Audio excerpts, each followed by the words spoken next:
Hello again and welcome to another edition of This Week in Wabash as we start off 2021. Happy New Year to you from me, Wade Weaver, 105.9 The Bash.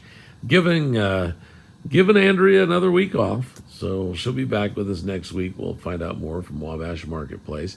But I did want to share with you this show, kind of an abbreviated show, but we're going to find out from Wabash County Solid Waste Management District's Jen Rankin about the controversy and them having to close down the recycling bins that you can drop things off.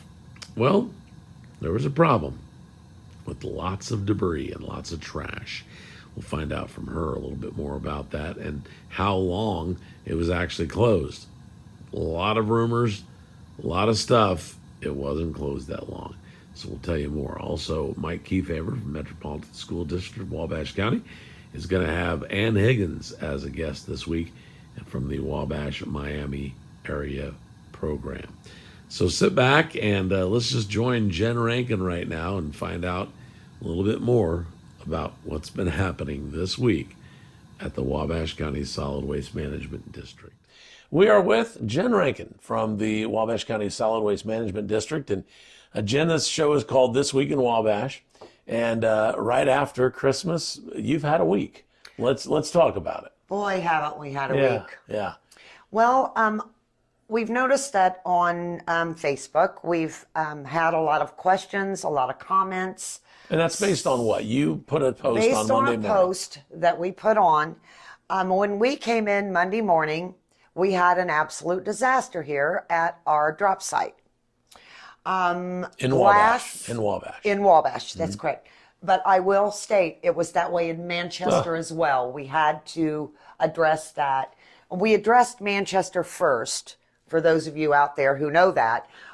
We addressed them first because our drop site is located on property that belongs to the Do It Best Hardware in Manchester. And they have been wonderful stewards for many, many years to host that site. So, of course, we do our best to get to them immediately whenever there's an issue. Now, because of weather, high wind, and an overabundance of materials, there was a mess here. There was glass all over the lots. I mean, dangerous enough to pop tires. Dangerous enough for people to get harmed on. Well, I guess we all understand liabilities, and therefore I made the decision to temporarily,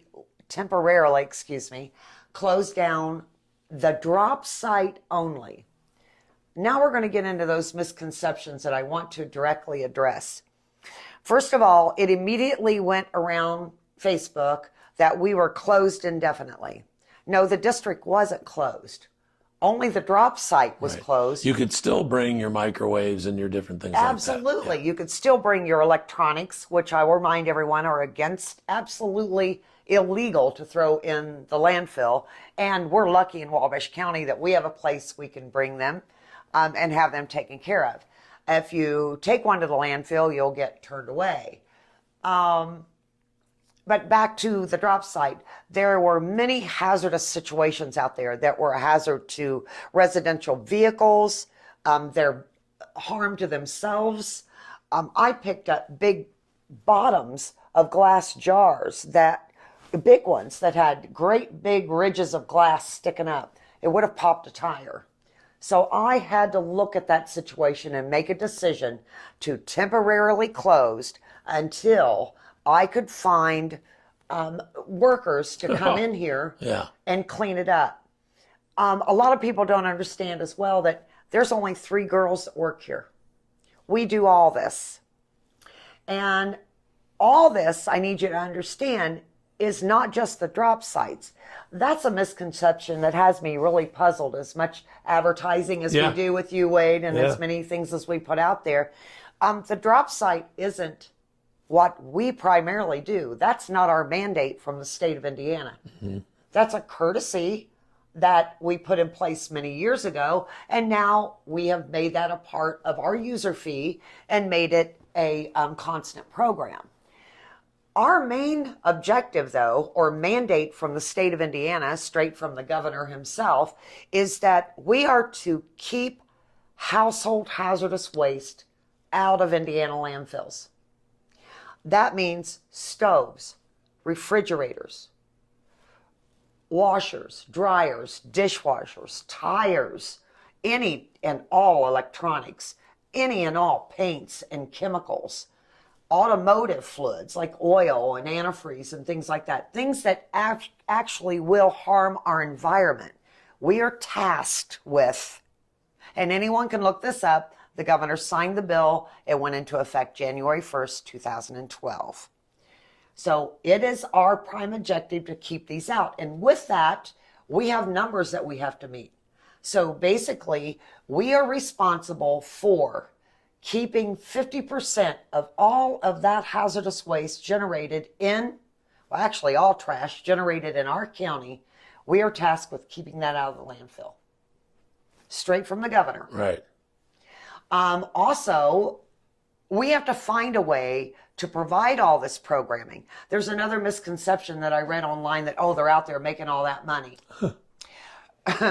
I invite anyone out there that can find a way in today's market to make money off disposing of chemicals and disposing of tires and that type of thing.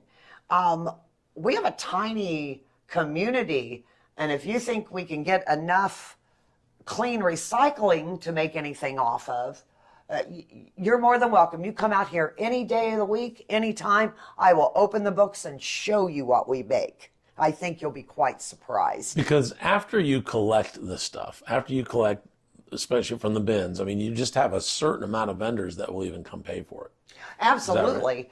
Right? Our location is a big thing. If you live in Boulder, Colorado, or Indianapolis, Indiana, or Chicago, Illinois, you have such a dense population that you get numbers that recycling vendors want. When you live in Wabash, Indiana, we don't have those numbers.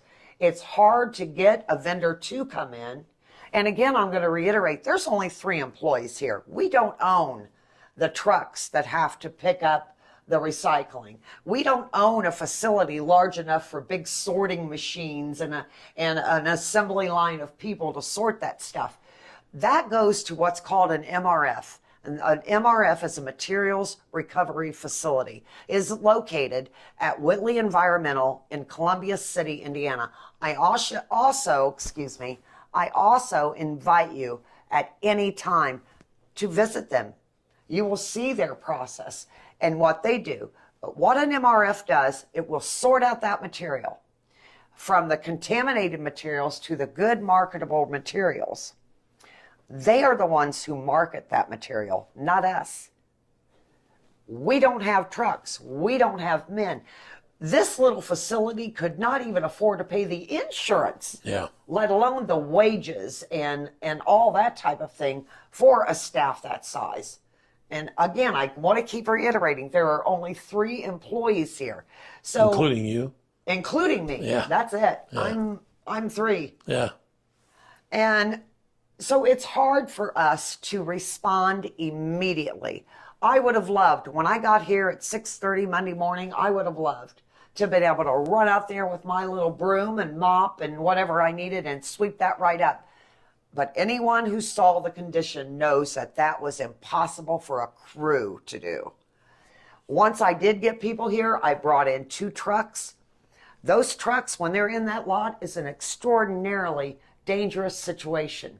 I see people drive behind them all the time. At least once a day, I see someone almost get hit. They can't see behind their trucks. They're huge trucks. So when you're pulled up behind them or driving behind them and not regarding that they're backing up, that's a danger to you. It's an imminent bad situation. Yeah. And so I have to look at all those situations when I make that call. But another thing that I really want to point out, we were only closed for 3 hours and 45 minutes. You got all that taken care of in 3 hours? We managed to get that all done. It was hard, but I did it. Now, I don't need to be, I'm sure there's people out there right now going, well, that's your job. Actually, no, it's not. But Yeah. I did it anyway. Because I care. I care about this community. This district is so involved in so many extra activities that support community activities and programs and things like that that people don't know. But that's neither here nor there. We were only closed. So my concern right now is why only part of the article that was released was read and not the whole thing, which would have explained the word temporary. Mm-hmm. And also 3 hours later, we put 3 hours and 45 minutes. I don't want to exaggerate. So you reposted, you put another post up. We reposted and said, sorry for the inconvenient, guys, we're back open. Yeah. And now it's all over the county, all over town that we are shut down indefinitely. I don't know who started that rumor. Sometimes Facebook can be your biggest enemy, yeah. And sometimes it can be your best friend. Exactly. But use it wisely. Yeah. We are always open. We are always here. I'm here from about 6:30 in the morning till 5:30 every night. I am here 7 days a week working, doing something. You are more than welcome to call me. You can even have my private cell number if you have any questions. If you hear these rumors, I invite you to please ask me directly. I also would like to invite anyone that wants to come here to the district and take a tour of exactly what we do and how much goes on around here. I'll open up contracts, books, anything you want to see will be yours to see. Then when you hear a rumor, you'll know better. We have a lot more to ask if you don't mind. Can we take a break? We sure can. We're going to take a break. Come back in just a little bit. We're going to go out to MSD of Wabash County and find out more this week in Wabash, and we'll be back with Jen Rankin in just a little bit. Today at MSD of Wabash County, we have with us Mrs. Ann Higgins, who is the director of the Wabash Miami Area Program. Good morning. Good morning. And Happy New Year 2021. Unbelievable we're here already. It is. It is. Time flies. So go ahead and tell us a little bit about yourself. Tell us about your path of becoming the director of special education for the Wabash Miami Area Program. That's a mouthful too. So it is. So tell us about that path. I started in special education at the secondary level, and my early career was at Warsaw Community Schools, Warsaw High School, and I have about 10 years of experience in a high school setting. And I also, of that 10 years, 2 of it was in a guidance counselor position in Ohio, working with individuals with disabilities. And then from there, I became what's called a transition coordinator. And I worked primarily with students with disabilities that were leaving school and connecting them with adult services. And then from that, I moved into more of an administrative role that I've been in for the last 10 years or so. And when you say 10 years, you were a director for a while. Correct. I was director this is my 8th year as director, and before that I was a special education coordinator for Peru Community Schools for 2 years. Okay, so that's the 10 years. The coordinator for 2 years and 8 years now as director. Correct. Amazing. Again, time flies. So for those people in our audience that don't really know about the Wabash Miami Area Program, just tell us a little bit about how you would describe it, who it serves, and really what services it provides. And that's a loaded question. It is a very loaded question. We have a very diverse array of services that we offer for the 5 corporations that we serve, which includes MSD of Wabash County, Manchester Community Schools, Wabash City Schools, North Miami Community Schools, and Peru Community Schools. We offer services that each individual corporation would struggle to offer individually. For example, we employ a blind low vision teacher, a deaf and hard of hearing teacher, school psychologist, speech and language pathologist, OT, occupational therapist, and physical therapist. Those are services that, across the board are expensive and positions that are difficult to fill. We, across the cooperative, across the 5 corporations, serve about 1,300 students, a little over 1,300 students. The majority of those students that we work with receive services in speech and language therapy. We have about 40% of our students that receive speech and language therapy. We work within 15 eligibility areas, so there are many, many, many, many more types of disabilities, but in schools we narrow our focus to 15. And a lot of my job revolves around training and professional development, awareness, compliance. We operate under a federal law called IDEA and a state law called Article 7. I work with private schools to assist with child find and provide special education services within their entities. Work with First Steps to transition kids from age 3 into the public school setting. So I'm sure I'm missing a multitude of other tasks that are completed through our cooperative, but that gives you an idea at least of some of the services that we provide to the 5 school corporations that we serve. And maybe I'll put you on the spot here, and maybe you don't know this right offhand, but I know that you work with, the magnitude of this position that you have is very, very large. Number one, you have to work with 5 superintendents. We won't go there because, I know how I'm to work with. So, and then you just multiply that 5 times. So that can be very challenging in itself. How many, and then of course you have the principals, you have guidance counselors, you have teachers that you work with, of course, and then the parents. How many schools are you connected with the 5 school districts? Do you have that off the top of your head? And if you don't, that's okay. We can worry about that later. I believe it's a lot. We have 22 buildings that we work in. So we travel quite a bit, which is another obstacle and barrier that we, travel equals time that we're not providing for services to kids specifically. So right, but that is the magnitude that some people don't really realize. When we talk about the Wabash Miami program, when we have 5 different districts, and you're in charge of all that program. So kudos to you with all that you have with those 22 buildings and all the staff and everyone, and of course all the superintendents. So President Gerald Ford signed Public Law 94-142 into law on November 29th of 1975. 45 years ago. Wow. Tell me how services for individuals with disabilities have changed over those 45 years.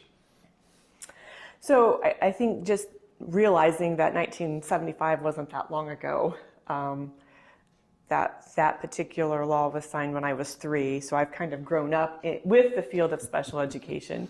And so in 1975, our primary focus at that time was access to school buildings for individuals with disabilities. And many of you can think back to what your experiences were in school for individuals with disabilities. My personal experiences were they all got on a bus and they went to another corporation. Now our fight, if you will, is access to curriculum and access to time in general education. And really, we've done a really good job in our cooperative and MSD also. Specifically, we have between 76 and 87%, and that's across the 5 corporations, of students that are in the general education setting for 5.5 hours a day or more. So we have really tackled that, and we're still looking for ways to increase that number and provide those opportunities and equal access to individuals with disabilities. Yeah, very, very interesting. I know I started in 1985 teaching, and I've shared this with you before, but I had a special education teacher and I actually team taught. So we had the inclusion model, and that was really a shift from some of the things that you were talking about, from a building access to more of a curriculum access that we're talking about. So a lot of things going on. We really appreciate you being here with our corporation, along with the other 4 corporations and all the work that you do. You do a great job with that. Service a lot of people and services to make things the best they can for students and to keep them on that equal playing field that we talk about a lot. So again, just thank you again for your time here, and Happy New Year. And as always, at MSD of Wabash County, dream big and work hard. Welcome back to part 2 of our conversation with Jen Rankin from Wabash County Solid Waste Management District. If you are just tuning in and you missed the first segment, I really like for folks to watch that first segment. Just a quick recap. On Monday of this week, there's a post on your Facebook page, Wabash County Solid Waste Management District post. The post was about all of your recycling bins that you provide for the community to come Yes. drop off things. Every one of them, lids open, cardboard boxes full out. Not, a lot of them not even attempted to be folded. They're all full out, glass everywhere. So you had to make a post to just say, we've got to close these down. Just the drop site. Just the drop site temporarily until we can get it cleaned up. Right. Within 3 hours and 40 minutes or 3 hours and 45 minutes, you are back open for Yes. the I'll call them dumpsters. What do you call them? Well, they're recycling bins. Recycling bins. Okay. We do not take trash. They are Yes. not dumpsters. So let's talk about that because people are throwing trash in there. Yeah, there were some of the bins, especially the ones in the back, had Christmas dinner leftovers and bags of dirty paper plates and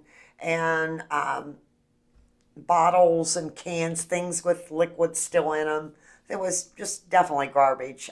Clothing, I found quite a few bags of clothing, things that people just have deliberately thrown away. Clothing can go to the Lighthouse Mission. Absolutely, they're Okay, still so taking it. Remember that. Clothing can go there. Your Right. trash can, you get it picked up once a week in the city. And if you live in the county, I honestly do feel bad. I'm sorry that you don't have regular city pickup. But, That's not your mandate. that's not what Yeah, I do. yeah, that's right. I don't do trash at Right. all. Right. And so we have to make sure, and we've talked so many times on this show, on our Sunday show, on your commercials. Trash can mean cardboard boxes like pizza boxes with cheese and sauce all through them. That's trash. That's not a recyclable. At this point, it really is. Now, I will tell everyone that the industry is moving towards coming up with new equipment that will be able to handle things like little grease on the box. But at this point, there is no recycling program that can handle that. It is contamination. And a broken jar is not recycle, right? If it's a food grade jar, Right. bottle or jar, even broken, it's okay. The Okay. problem with it is that what happens is people will throw a flower vase or a drinking glass or a plate. And, and it's only because they don't understand what food grade bottles and jars mean. Gotcha. And basically, what that does mean is if it's a soda bottle or a wine bottle or a jar of pickles or anything like that, that's food grade glass, and that's one of the most valuable glass recyclables. Now, Shattered window. no, Right. they put too many stability factors in there. Yeah. And basically, what it is the whole concept behind recycling is saving and conserving energy and our natural resources. Those types of glass have to be reheated at such an intense temperature that it literally uses more energy to recycle that glass than it does to just make new. Yeah. And again, finding people that want to take all this crap is very hard to do. It's very hard in our area. Yes, it is. So then you're filling the landfill anyway. That's right. Yeah, if you can't find somebody to take all. And, we try to keep our fees here down to a bare minimum, but if I have to start utilizing the landfill and throwing away everyone's trash, there's no way I can continue to operate. Right. Or if you have to get more bins, recycle bins out here in your driveway. The cost go up. If you have to put up a bunch of cameras out here, The cost the goes up. cost goes up. So there's reasons for us all to do our job. And Do right? the best you can. Yeah, the best And you can. one thing you can ask many, many people, I am the first one that will run out the door with my box cutter to help somebody who has a load. I've done it many, many times. There's many people that know me and know that I'm notorious for doing that. Even in my own time, I've gotten in my vehicle and taken off to somebody's property and help them clean up something that someone else has illegally dumped. So I'm here, and that's my point. I don't want my back patted. I'm not looking for kudos. I just want you to know that I'm here to help. All you have to do is call me, Yeah, and anything I can do. it's that simple. But I need you to do your part as well, and that is, keep the trash out. Now, I do understand there are some things. I'm not pointing fingers and saying anybody's doing anything malicious because I don't believe that. I think they just don't know. And it's easy. We call it in this industry, we call it wishful recycling. We wish everything was. Yeah. But the unfortunate truth to that is it's not. Problem came over Christmas weekend, and I don't know how much we touched on this in the first segment, but of course, Christmas was on a Saturday, and then you had the weekend. But you had trucks on the way Monday morning Yes. to help relieve the situation. Yes. And one of them got broken down. And Well, we had a problem with the hydraulic line. The vendor did. again, these aren't your trucks. Oh no, Yeah. we don't have those kind Right, of employees and facility and trucks Right. and equipment. We don't have that here. There's only 3 of us girls that work here, so that's it. They were on their way here and got delayed, but I had to send them to Manchester first because Manchester is one of my drop sites as well, and that is property that the Do It Best Hardware in Manchester has hosted our site on for many Graciously, years. yes. Graciously, that's absolutely right. So I sent them there first. Gotcha. Okay. Now, trucks come Monday through Saturday. Yes, So it's they not come. like it's once a week. Oh, no. They dump Monday through Saturday from 5 a.m. to 7 a.m., somewhere in there. There's an occasional day they might come later if something's wrong with the route or the truck or, there could be some unforeseen circumstances. But the primary schedule is Monday through Friday, 5 a.m. to 7 a.m. Now, I do not 5 a.m. to require 7 p.m. vendors. 5 a.m. to 7 a.m. Did I say p.m.? Yeah. I'm sorry. No, you said a.m. I was asking. It's, Oh, so no, it's 2 hours it's- in the morning. 2 hours in the morning, Gotcha, 5 gotcha. a.m. to 7 a.m. Okay, gotcha. I thought I said it wrong. No, it was Sorry. my fault. It was my Okay. fault. Well, So they'll come There's- back the next morning, Monday through Saturday. right. Right. And what they do is they'll walk through. They really focus on my first 10 bins out here. That's everyone's favorite.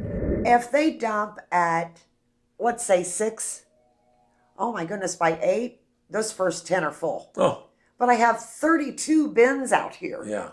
And the ones in the back and over here on the other side hardly get touched. And I don't want anybody to think that if the lids aren't open, that they're not available. I was opening lids every morning for the longest time. And I can do that in the summer when we don't have high winds. But this time of year, when the wind's blowing and the weather's acting up like this, I have to keep those lids closed. Yeah. So unfortunately, you do have to get out and look. Gotcha. And so if you see the first 5 to 10 full, please don't think Don't that they're assume. all, they're Right. not. You've never seen it that bad in a long time, have you? In 15 years, Yeah. I have not seen it ever Yeah. like that. Yeah. And again, she temporarily closed it for 3 hours and 45 minutes. Stick up for Jen if you would, because they're here for us. I mean, you and the 2 other gals that work here, we appreciate what you do. And Thank you. And we do hope that folks will listen to your commercials, listen to the radio, read the newspapers, read the paper, because you are constantly educating the community. I try. I do try. And I want to reiterate that Do again. it. I am always here. Always. You can call me anytime and I will help answer your questions. I'll try to help you take care of problems that you might have. Just please feel free to call me at any time. And reiterate again, we were only closed Monday for 3 hours and 45 minutes. We were back open by 4 p.m., closed about 12:30, and the district itself never closed. It was only the drop site bins so I could get all that glass and stuff cleaned up. Gotcha. All right. We appreciate you joining us and clearing the air a little bit. Thank you for what you do. Thank you, Wade. right. Thank you so much. And thank everyone out there who does recycle and who takes pride in the way they recycle and helps us. Thank you so much. All right. We'll be back with another This Week in Wabash next week.